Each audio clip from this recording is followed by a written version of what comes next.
आज हम बात करने वाले हैं डिप्रेशन के बारे में। जैसे कि आज हम सब जानते हैं मेंटल हेल्थ प्रॉब्लम्स बढ़ती जा रही हैं, तो हमें जानना सबसे पहले किसी भी प्रॉब्लम के बारे में जरूरी होता है कि डिप्रेशन होता क्या है। एक स्ट्रेस और एक क्लिनिकल डिप्रेशन कैसे अलग है। स्ट्रेस हर किसी की लाइफ में है, हमें कहीं ना कहीं कुछ ना कुछ प्रॉब्लम्स चल ही रही होती हैं। अगर हम हाउसवाइफ हैं तो हमें प्रॉब्लम है कि घर में क्या बनाना है, क्या लाना है, बच्चों को स्कूल भेजना है, हस्बैंड को काम पे भेजना है। अगर हम बिजनेसमैन हैं या कोई हम जॉब करते हैं तब हमें टेंशन है कि भाई जॉब में बॉस क्या कहेगा, बिजनेस है तो बिजनेस में क्या होगा, कस्टमर आएंगे कि नहीं है। तो स्ट्रेस तो हर किसी की लाइफ में है, चाहे वो बच्चा है उसको भी पढ़ाई का स्ट्रेस है। मगर कब ये चीज क्लिनिकल डिप्रेशन बन जाती है, कब ये चीज डिप्रेशन का नाम ले लेती है, तो इसको जानना हमें जरूरी है।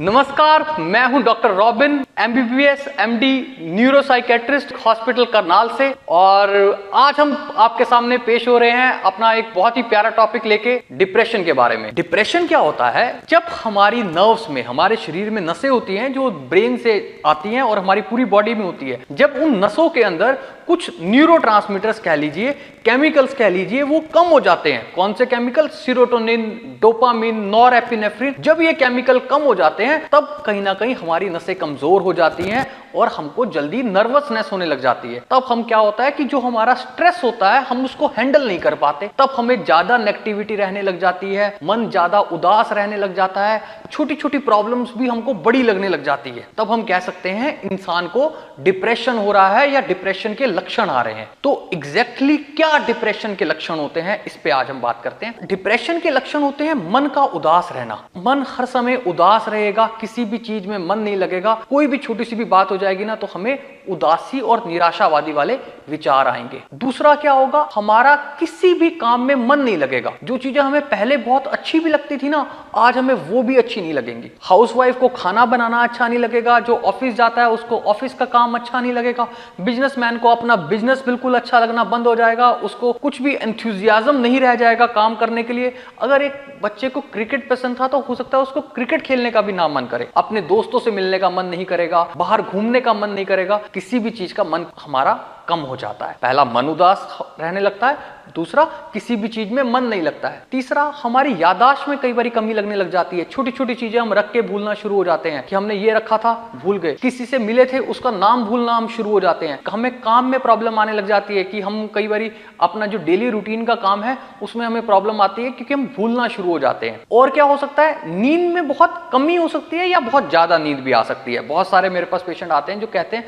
डॉक्टर साहब सारा दिन बहुत थका थका लगता है, नींद लगती है, हमें लगता है कि बहुत बॉडी ड्राउजी है, थकी हुई है और कुछ भी करने का मन नहीं करता। तो ऐसा भी हो सकता है कि नींद बहुत ज्यादा आ रही है और ऐसा भी हो सकता है कि नींद नहीं आ रही। पेशेंट आते हैं कहते हैं डॉक्टर साहब रात को सोने जाता हूं 2-3 घंटे बेचैनी रहती है, मन में नींद नहीं आती है। कई बार पेशेंट कहता है कि डॉक्टर साहब सुबह आंख बहुत जल्दी खुल जाती है, मैं तो चाहता हूं कि 6-7 बजे तक सोऊं, बट 4 बजे आंख खुल जाती है और फिर बेचैनी वाले विचार मन में आते हैं। ऐसा भी हो सकता है। खाना पीना इंसान का हो सकता है कि या तो भूख बिल्कुल ना लगे या बार बार हम डिप्रेशन के मारे हमारा कुछ खाने का मन करे। तो खाना भी कम भी हो सकता है, ज्यादा भी हो सकता है। नींद कम भी हो सकती है, ज्यादा भी हो सकती है। कई बार ये हमें नेगेटिव विचार बहुत ज्यादा आने लग जाते हैं। हर चीज में हमें निराशावादी वाले विचार आएंगे, हमें कोई भी चीज जो है वो निराशावादी वाले विचार ही देगी।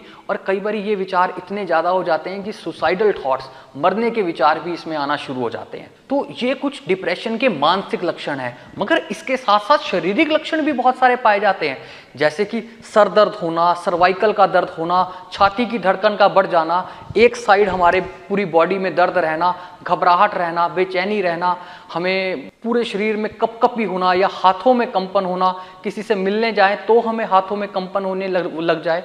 या बहुत कॉमनली हम सुनते हैं जो हमारा सर्वाइकल का दर्द रहता है या हमारे जो माइग्रेन का दर्द रहता है, ये भी हमारी इन्हीं नसों की कमजोरी करके होता है। जरूरी नहीं है हमें उदासी वाले विचार हो, मगर खाली ये सिम्टम्स भी जो हैं ये भी डिप्रेशन के सिम्टम्स हो सकते हैं। तो ये सारे जो हैं ये डिप्रेशन के लक्षण हैं। अगर हम में किसी को भी ये पाए जाते हैं या हमारे रिलेटिव्स को ऐसे लक्षण हैं तो हमें समझना चाहिए कि उसको प्रॉब्लम हो रही है। जो हमारी नसें थी, नसों में कुछ न्यूरोट्रांसमीटर उसके कम हो रहे हैं।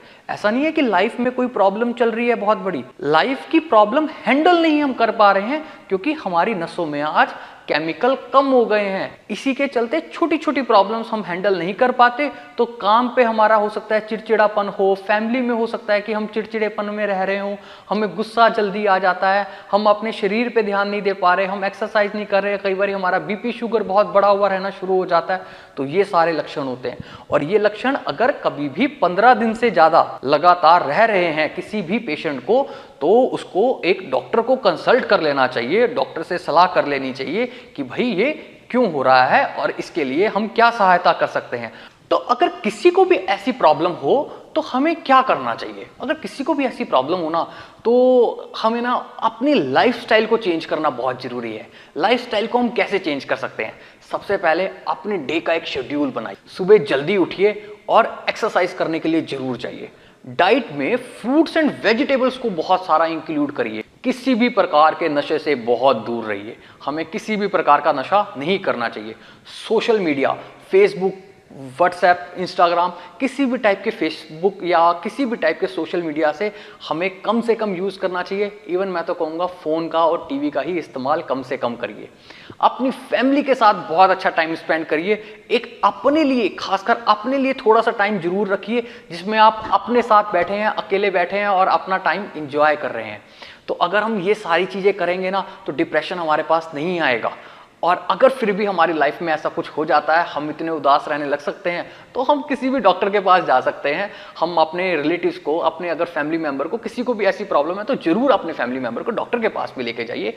बट उससे पहले ये सारी चीजें भी जरूर अपना कर देखिए। एक्सरसाइज करना तो बहुत मस्ट है। हर डॉक्टर इसके लिए आपकी सहायता 2 तरीके से कर सकता है, काउंसलिंग के जरिए भी कर सकता है और मेडिकेशन के जरिए भी कर सकता है। दवाई के जरिए भी कर सकता है और काउंसलिंग के जरिए भी कर सकता है। मेडिकेशन, इसके लिए बहुत सिंपल सी मेडिकेशन दी जाती है। जो हमारे नसों में वो केमिकल कम थे उनको बढ़ाने की दवाई दी जाती है। मतलब हमें दवाई दी जाती है जिससे हमारी नसों में ताकत आ जाए, हमारी नसें स्ट्रांग हो जाएं। और जब हमारी वो नसें स्ट्रांग हो जाती हैं, हम नर्वस नहीं रहते हैं, हम अपना स्ट्रेस अच्छे से हैंडल कर पाते हैं। कुछ पेशेंट्स को कई बार लगता है कि इसमें नींद की दवाई तो नहीं दी जाएगी, या इस दवाई के कोई साइड इफेक्ट तो नहीं होंगे, या इनकी आदत तो नहीं लग जाएगी। नहीं, ऐसा बिल्कुल भी नहीं होता। इसके अंदर बिल्कुल सिर्फ खाली उतनी ही दवाई दी जाती है जिससे हमारी नर्व्स जो हैं वो स्ट्रांग हो जाए। 2-3 महीने खानी जरूर पड़ती हैं, बट वो 2-3 महीने इसीलिए ताकि हमारी नर्व्स पूरी तरह स्ट्रांग हो जाएं और आगे भी हमको ये बीमारी ना हो और हम बिल्कुल ठीक रहें। तो किसी को भी, अगर हमारे परिवार में छोटे को या बड़े को, किसी को भी, बच्चों को भी होती है आजकल, 8 साल का बच्चा भी मेरे पास आता है और 80 साल के बुजुर्ग भी मेरे पास आते हैं जिनको ये प्रॉब्लम हो सकती है। और अगर किसी को भी हो तो हमें सोसाइटी को एक दूसरे से इन सब बारे में बात करनी चाहिए, ताकि हम एक महत्वपूर्ण, बहुत ही इंपॉर्टेंट लाइफ होती है हम जिसको बचा सकते हैं। और कई बार हम इग्नोर करके एक बहुत ही ब्यूटीफुल लाइफ हम खो देते हैं। हम आए दिन सुनते हैं सुशांत सिंह राजपूत और बहुत सारे सेलिब्रिटीज़ या बहुत सारे हमारे प्यारे रिलेटिव्स या हमारे जानकार जिन्होंने सुसाइड करा हो, हम न्यूज़पेपर में पढ़ते हैं। हमारे गली में रहने वाले, मोहल्ले में रहने वाले, गांव में रहने वाले, अगर हम उनकी लाइफ बचा सकते थे अगर हम उनको सही टाइम पे एक डॉक्टर के पास ले जाते। तो इस प्रॉब्लम को छोटा नहीं समझिए। अगर किसी को भी ऐसी प्रॉब्लम आए तो उसका साथ दीजिए, उसको डॉक्टर के पास लेके जाइए, क्या पता हम किसी की जिंदगी बचा पाए। और जाते जाते मैं ये बात जरूर कहना चाहूँगा कि पहले तो करनाल प्लस का शुक्रिया कि आप ये इतना बढ़िया टॉपिक लेके आप मेरे पास आए, ताकि हम अपने व्यूअर्स तक, हम अपने करनाल वासियों तक और जिनके पास भी करनाल प्लस की रीच है, हम उन सब तक ये न्यूज़ पहुंचा पाएं, हम उन सब तक ये अवेयरनेस क्रिएट कर पाएं कि मेंटल हेल्थ को लेके हमें अवेयर जरूर होना चाहिए। ये भी एक प्रॉब्लम है और इससे हम कैसे बच सकते हैं और इससे हम किसी की जिंदगी बचा सकते हैं, हमें बहुत आवश्यकता है इसके बारे में समाज को जागरूक करने की। तो ये जिम्मेदारी आप पर भी है। इस वीडियो को ज़्यादा से ज़्यादा लाइक एंड शेयर करिए ताकि ये वीडियो हम सब तक पहुंचाएं और हम किसी की लाइफ बचा पाएं। शुक्रिया।